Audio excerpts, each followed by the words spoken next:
All right, everyone. Because many Republicans have no concept of political strategy and refuse to talk economics because it would mean giving Trump more credit than giving themselves credit, because of their egotism, this largely hasn't had that big an effect upon the midterms. But over the next couple of days, as we lead up to voting on the 6th, you can expect it to play at least a little bit of a role because the final jobs and wages report came out for October. This is the last economic report before the midterms. Now, if it had come in under expectations, wages froze, wages decreased, God forbid, the jobs numbers were unexpectedly low. That would fit in with what some people were trying to lay as a groundwork of attack against the Trump sort of populistic tax code and economics of the Republicans. Now, basically, they tried to do that with housing. They're saying, well, new housing sales have fallen. It's a signal that the economy is going to slow down. But if you look at the October jobs report, it's above expectations and strong. That is, it more than kept pace with the population growth. That's good. And wages grew at their fastest since 2009. So, literally before the recession. It's the strongest wage growth since the recession began. That's good. Number one, that takes an arrow out of the quiver of the Democrats that I guarantee you they'd be plastering all over everywhere right now. They'd be saying, look, the Trump economy is a spook, ultimately. It's just an illusion that it's strong. He kept it going through fiddling around with the tax code, and now it's coming to an end. We can expect another recession. Paul Krugman would be out there talking about it every day. They can't do that now because it's still strong. Number two, Trump can now discuss this in vulnerable Rust Belt areas for a few of the House races. Some of those House of Representatives would-be members are in close races where the economy does actually matter. Now, mostly on a national scale, not so much. It's like you're not hearing about it in Florida, you're not really hearing about it in like the Missouri election or something, but it does play a small role. Now, normally, something that could change the voting result by 0.3% doesn't matter. But if you've got a race that's a statistical tie, every little bit does help nudge it in your right direction. If you're a Republican, you're probably very, very happy that the last jobs report and wage growth numbers came in above the mark and look very good. At the very least, your opponent can't use that against you, and you can come out, if you're in a district where Trump's marginally popular, you probably come out and say, yeah, I support the president's tax cuts, the deregulation, look at the economy.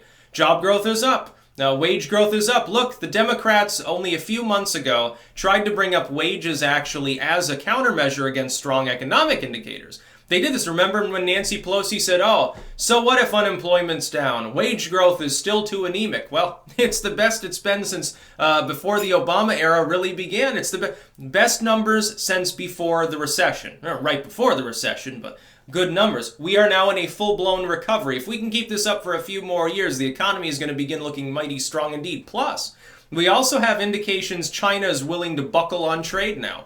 It looks like they're about to sign a very, very lucrative for both of us style fuel deal that will take heat off of us in Iran as well. It looks like instead of getting oil from Iran, they're going to be getting U.S. oil at maybe a discounted price long term, but certainly helps to secure things. Yeah, absolutely sell China oil. We've got more than enough of it for ourselves anyway. We've got nice sweet oil. We've got our own refineries, which is why we can make ends meet even in a recession. We're doing just fine with regards to energy. We're the energy baron of the world. We're number one in gas. We're number one in oil. I think we're number two in coal. We're getting up there in terms of green energy. It's solar projects are going up all over the United States. We've got it made. We got plenty of energy. No problem. We should switch more over to renewable resources. Yes, I know. Some people are like, well, they're not technically renewable. Okay, if you can run a factory that makes solar panels with solar power, I would say that at some point you definitely become renewable. It's just like, extracting fuel takes fuel resources, but we do it anyway because it's efficient enough. Work on efficiency, no problem. So job growth being up is very good for especially the Trump candidates. The new crop of freshly minted Republican challengers for some of the incumbents, a lot of them are Trump populists. That is, they fall into his crowd. They're part of the new Republican crowd. It's sort of like the Tea Party supplanting some of the neocons. Or the neocons, honestly, when they came along to supplant maybe the Eisenhower-era Republicans. When the neocons, end of Carter era, they come along, they're like, yeah, we're going to target corporations, business, business, business, money, money, money. They took that up as a strategy. The Democrats then co-opted with Clinton. And then the Republicans now have switched strategies, which is why they won, back to populism. They've actually taken up the progenitor Democratic Party line. Populism was a Democratic line before the late Carter era, essentially. When they became hardline liberals, JFK was a populist, fundamentally. And you've got to understand, I saw an article, actually, the other day that was talking about, I think it was The Atlantic, if I remember correctly. They were talking about how Trump is literally just restoring the United States economic and trade strategies to how it was before the fall of the Soviet Union. Basically, after the fall of the USSR, for a couple of decades, we had a brief period in which there was no main world competitor.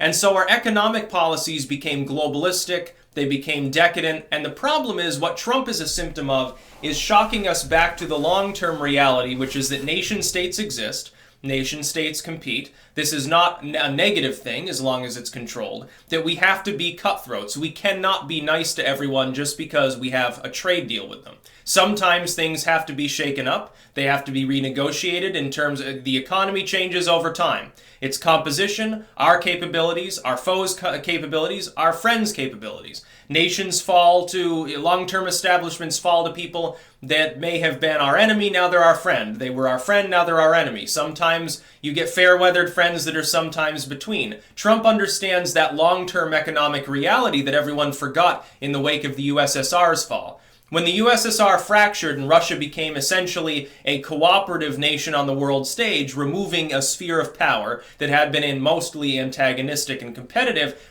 it made the US the monopolar power of the world for 20 years.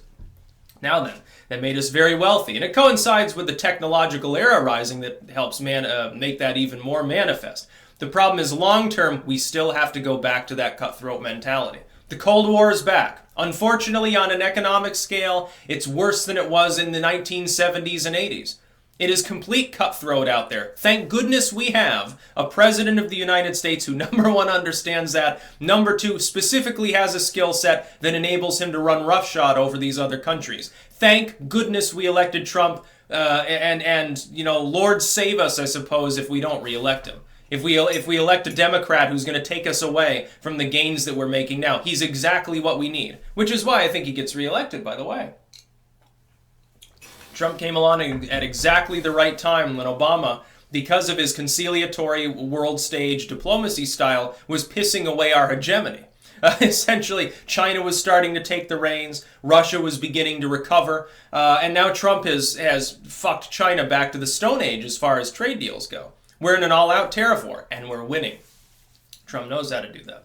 So job growth and wages, very good, thank goodness. I hope that they continue in that direction. Cue Bill Maher coming out saying, well, I was hoping for a recession instead. We'll have to make do. This could literally, think of it this way. Let's say that the Republicans maintain the House by like 2 seats. There'll be 2 reasons for that. Project Veritas and economic indicators. All of which is happening on the Trump populism side, not the neocon side. It'll be because of the populism of the Republican Party. It won't be because of someone saying, oh, yeah, don't worry, I stand with the migrants. I think Trump's being too much of a bully. Don't worry, I'm a Republican with a heart. It won't be because of people like that. They're going to get knocked out of the park. Guaranteed. That's about all. Peace out.